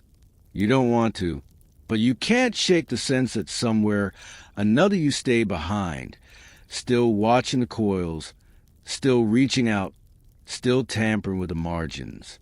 And maybe, when you close your eyes tonight, you'll dream their version instead of yours. The doorway dissolves into silence behind you. Ahead is not a chamber, not a corridor, not even a landscape. It is a library without edges, suspended in an abyss. No floor beneath your feet, no ceiling above, just bookshelves arranged in spirals, arcs, fractals, structures growing like coral in infinite directions. The shelves float, tethered by nothing, yet they don't drift apart. You step onto a plank of light that appears as if it knew you were coming. It stretches outward, guiding you deeper into the library. The books are wrong. Their covers shimmer, shifting titles mid-glance. One moment you read Chronicles of the Fifth Sun, then blink, and it becomes Manual for a City That Never Was. The spines rearrange themselves when you aren't looking, as if embarrassed to be caught in one identity for too long. Mainstream fact? Memory isn't static. Neuroscience shows that every time you recall something, your brain rewrites it slightly, embedding the new version. What feels like certainty is really reconstruction. The past is malleable. Fringe tidbit? Alien scholars, if these shells belong to them, believe the entire universe works that way. That history itself doesn't sit fixed in the record, but rewrites itself whenever observed. A past civilization falls into ruin because you checked the wrong shelf. A hero rises because you glance at their name and believed. One book detaches itself, floats down toward you. Its cover is blank until your hand hovers near. Then words ripple across it. You don't recognize the language, but your mind shapes meaning anyway. You open it. Inside, the pages are warm. They beat faintly like a pulse. At first, the text is orderly, marching across the paper in lines. Then the letters slither, shift, swap places. Suddenly the story isn't what it was when you started. Characters reverse roles. Battles turn into treaties. Death transforms into survival. You flip back to check. The earlier pages have changed too. No trace of the original. The book is alive, rewriting itself as you read. A whisper moves between shelves. It's not a voice, but the susurration of turning pages, multiplied 1,000-fold. The sound grows louder, a storm of reading without readers. You step back, and that's when you notice the figures. Not solid, not flesh, but silhouettes, outlines drawn in static light. They're seated in alcoves, heads bowed, hands resting on invisible tomes. They aren't moving, yet the sound of pages grows around them. Maybe they're not readers at all. Maybe they're the books. You catch sight of one figure twitching, and suddenly a book on the nearest shelf explodes with brightness. Its story rearranges violently. Wars unfought, civilizations never born. You stumble, clutching the plank of light, as if the world itself lurched. A thought hits you like cold air. When stories rewrite, so does reality. You test it. You pluck a book from the nearest shelf. Flip it open. The story inside is yours. Small things at first. You brushing your teeth, laughing with someone whose face is half-formed, standing under rain you don't remember. You turn to the end, but the pages are blank. Waiting. You hesitate. Then scratch a word into the margin with your fingertip. It glows. Stay. The letters burn, then vanish. The book's eyes shut. For a heartbeat, nothing happens. Then a ripple moves outward across the shelves. Other books flicker. Titles warp. One silhouette jerks upright, as though yanked from a dream. You've tampered with the archive. You whisper, sorry, though no one answers. Mainstream science warns us about paradoxes. If you rewrite the past, you risk unraveling the chain of cause and effect. Yet here, the library thrives on rewriting. Maybe the paradox is the fuel. Maybe each edit births a new branch, and the archive doesn't preserve history. It multiplies it endlessly. Another book drifts down, unbidden, landing at your feet. Its title stabilizes just long enough for you to read it. The last word. You don't pick it up. Not yet. The plank of light ahead brightens, urging you forward. The whispering shelves fade to a murmur, like a tide retreating. As you walk, the infinite spirals of books slowly dim behind you. But the image clings to your mind. History not as record, but as performance. Alive, editable, dangerous. And somewhere back in the stacks, the last word still waits, humming faintly with a story you're not ready to read. You follow the plank of light until it dissolves under your feet, leaving you drifting forward through open space. The library vanishes behind you like mist evaporating at sunrise. What replaces it is not emptiness, but a theater, a colossal dome, wider than a planet, ceiling made of stars. Rows of seats curve upward in impossible spirals, filled with shadows that lean forward as though waiting for you to perform. A stage rises beneath your feet. You don't climb onto it. It grows around you, solidifying until you stand at the center. The spotlight is a comet's tail, stretching from horizon to horizon. In your hands, suddenly is a script, not paper. Something softer, almost breathing, like the book from the library, but more insistent. Words scroll across the surface, but they keep erasing themselves faster than you can read. You get fragments, trial, witness, consequence, time undone. You glance up. The audience of shadows doesn't move, but the weight of their attention presses down. Mainstream fact. Time dilation has been measured with atomic clocks on airplanes. Even at modest speeds, time runs differently depending on motion and gravity. It's not science fiction. It's a fact tested again and again. Fringe tidbit. Some alien theorists claim that advanced civilizations didn't just observe time dilation. They choreographed it. Whole species function like orchestras, tuning themselves to different rhythms, so that their meetings unfolded across centuries or seconds, depending on which section of the score they wanted to emphasize.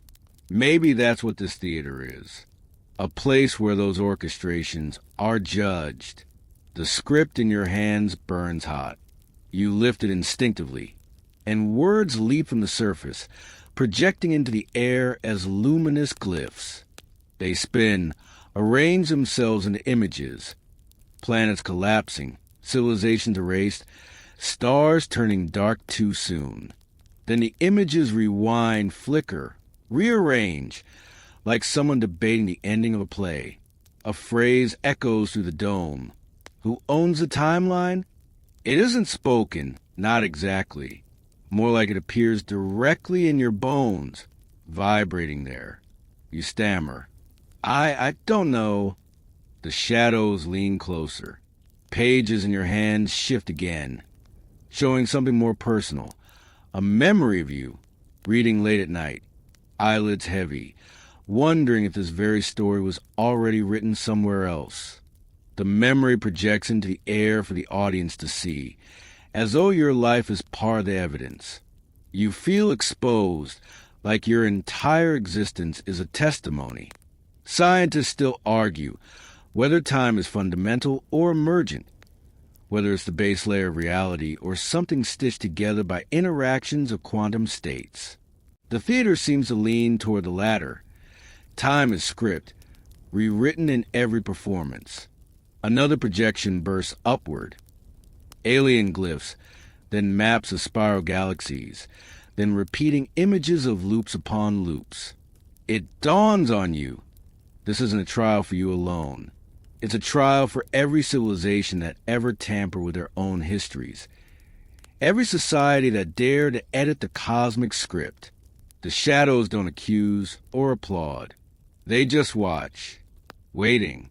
The script in your hands vibrates more violently. Your choices are becoming visible now, bleeding into the performance. That scribbled word you left in the book, stay, reappears in giant letters, spinning above the stage. The audience tilts its collective head, like a jury assessing evidence. You're tempted to shout, I didn't mean it. I didn't know the rules. But maybe excuses don't matter. Maybe intent is irrelevant in a universe where writing becomes law the moment ink touches the page. Your voice trembles as you ask, what happens if I walk off stage? The shadows don't respond. The spotlight narrows. The comet tail beam pins you in place. A joke slips out before you can stop it, thin and nervous. What, no intermission snacks? You'd think at least one of you would bring popcorn. The silence afterward is deafening. But then, just faintly, you think you hear a chuckle ripple through the dark rows.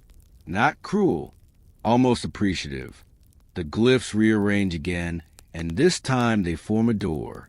Simple, unadorned, glowing faintly at the edge of the stage. You step toward it, script still in hand, the audience leaning forward in anticipation. You hesitate, but only for a breath. Then you push the door open. Inside there is no chamber, no floor, no ceiling, only white space. A waiting blank page. The script in your hands dissolves into dust. And for the first time since this journey began, there are no voices, no whispers, no watchers. Only you, standing on the cusp of nothing, with the weight of infinite endings pressing gently against your shoulders. The page is waiting. The white page surrounds you like fog without texture, horizonless and soundless. You stretch out a hand, but it makes no shadow. Even your own body feels like it might dissolve if you stop paying attention to it. This isn't emptiness. It's potential. A sheet that could hold anything. A pause between beats. You test your voice. Hello. The sound doesn't echo. It doesn't fade either. It just hangs suspended, like a note written in pencil but never pressed into permanence. Mainstream fact. In physics, the arrow of time is often tied to entropy, the tendency of systems to become more disordered. But some theories suggest entropy is not the deepest truth, only a symptom of something more elusive. If that's true, then this white page is entropy-free, a space before choices harden. Fringe tidbit. Alien lore once described a place they called the Zero Room, a dimension where nothing aged or decayed. Rumor had it travelers who entered came out unchanged centuries later, as though they had skipped over time like a scratched record. You wonder if you're standing in something like that right now. The page shivers under your feet. Or maybe it's your imagination. Hard to tell. You think about the audience in the cosmic theater, their shadows leaning forward to see what you'd write. You think about the library, the script that erased itself, the trial you didn't understand. You think about that single word you left earlier, stay, and how it became larger than you intended. Scientists still argue whether free will exists in a universe governed by physics. Some claim every action is just cause and effect playing out, while others hold that randomness at the quantum level leaves room for unpredictability. Right now, you're the embodiment of that debate. Do you choose or are you chosen? Your hand tingles. You look down, and between your fingers appears a pen. Not ink, not digital, not stylus. Just pure intention, sharpened into form. You laugh quietly. Of course, the page wants me to write. Your first instinct is to scribble something simple, just to see if it sticks.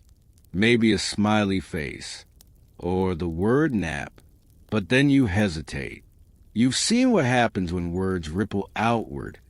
Civilizations erased, timelines bent, cosmic juries convened. This pen doesn't feel like a toy. It feels like a lever big enough to move universes. Okay, you mutter, half to yourself, half to whatever invisible ears might still be listening. No pressure. You close your eyes. You think about the alien civilizations that bent their lives around time dilation, tuning themselves like orchestras. You think about the clocks on planes, ticking out slightly different rhythms. You think about yourself, drifting here in this white expanse, with only a fan humming softly back in your bedroom. And then you write one word, rest. The letters glow on the page, soft as candlelight. The page folds around you gently, like bedsheets being pulled up.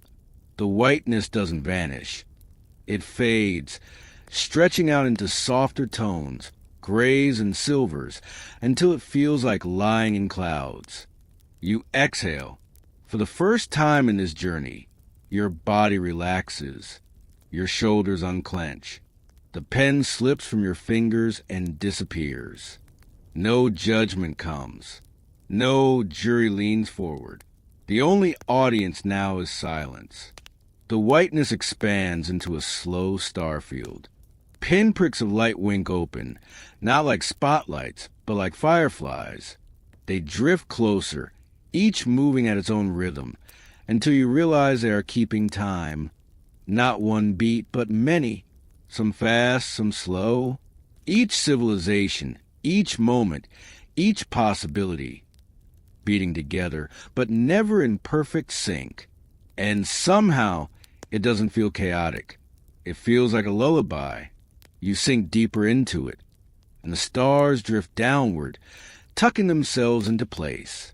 You feel yourself floating, breathing slower, eyelids heavier. This is the end of the journey. You don't need to decide what happens next. You've written your word, and the universe has answered, not with judgment, but with rest. And now, as the last fragments of this story settle, let your mind loosen its grip. You don't need to hold on to the white page or the pen or the jury of shadows. Those were images, voices, inventions that carried you through the night. They did their work. They showed you how time can bend, how civilizations can rise and fall in different rhythms, and how even in the strangest corridors of possibility, rest is still waiting for you. Let your breathing slow, smooth, and steady. In through your nose, out through your mouth. Each exhale takes with it a little tension, a little weight. Picture it drifting off into the starfield, disappearing gently like smoke. Your body knows how to rest. Your mind knows how to soften. The universe is stretched wide, galaxies sprawling. Yet here you are, safe in your space, wrapped in stillness. The page you wrote upon doesn't demand more from you. It doesn't ask for another word. The one you chose was enough. So imagine the stars dimming now, one by one, fading into soft gray, until the sky above you is nothing but calm. Imagine yourself sinking deeper into the quiet, like sliding into the coziest bed, warm and secure. There's no rush. There's nowhere else to be. You walked through paradoxes and trials, met shadows and whispers, carried impossible books and scripts. And now, all of it dissolves into the gentle truth. You are allowed to rest. Close your eyes fully now. Let sleep take its time, curling in softly, like the universe folding its arms around you. End of video. Sweet dreams.